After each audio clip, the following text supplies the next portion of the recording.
Surat traffic પોલીસની એક નવી જનજાગૃતિ અભિયાન શરૂ કરવામાં આવે છે, જ્યારે આખો મહિનો રોડ સેફ્ટી અને ટ્રાફિક સેફ્ટીના અલગ અલગ જગ્યાએ કાર્યક્રમ કરવામાં આવશે. સુરત ટ્રાફિકના ડીસીપી પ્રણીતાબેન વાણાની આપણી સાથે જોડાયા છે. જાણીશું શું કાર્યક્રમ છે, કેવી રીતે કામ કરશે પોલીસ. જી બેન, આજનો જે કાર્યક્રમ હતો એ કેવી રીતે સુરતમાં કેવી રીતે કામગીરી થશે આના વિશે?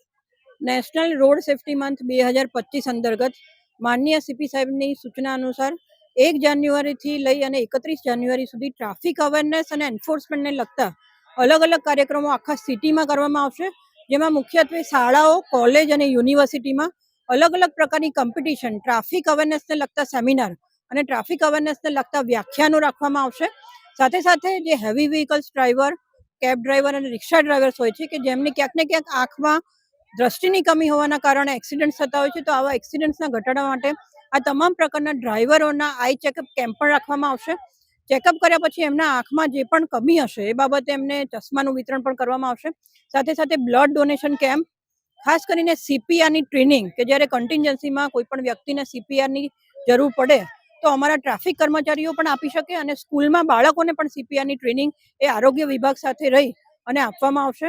એની સાથે સાથે મુખ્યત્વે અકસ્માતના જે કારણો હોય છે, એટલે કે રોંગ સાઈડ પર વાહન ચલાવવું, મોબાઈલ ફોન પર વાત કરવી વાહન ચલાવતી વખતે, સાથે સાથે ઓવર સ્પીડિંગમાં ચલાવવું, હેલ્મેટ ના પહેરવું, આ બધા જ જે કારણો છે એમાં ટ્રાફિકને લઈને અલગથી સ્પેશિયલ ડ્રાઈવની સાથે સાથે લોકોને સમજ પણ કરવામાં આવશે કે શા માટે સુરત શહેર ટ્રાફિક શાખા હેલ્મેટ પહેરવા માટેનું, રોંગ સાઈડ પર વાહન નહીં ચલાવવા બાબતનું, વાહન ચલાવતી વખતે મોબાઈલ ફોન પર વાત નહીં કરવાની અને ઓવર સ્પીડિંગમાં વાહન નહીં ચલાવવાની જે પણ અમારી જે કાર્યવાહી હોય છે એમાં અંગત તમામ પબ્લિકને આ બાબતે જાણકારી પણ આપવામાં આવશે.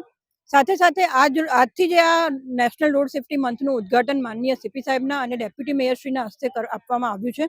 એમાં સુરત મ્યુનિસિપલ કોર્પોરેશન અને આરટીઓ વિભાગ અને શિક્ષણ વિભાગની સાથે રહી તમામ સમગ્ર સિટીમાં ટ્રાફિક અવેરનેસને લગતી સમજ આવે અને સાથે સાથે એન્ફોર્સમેન્ટના માધ્યમથી પણ લોકોને સમજાવવામાં આવે એવી કામગીરી સુરત શહેર ટ્રાફિક શાખા તરફથી કરવામાં આવશે.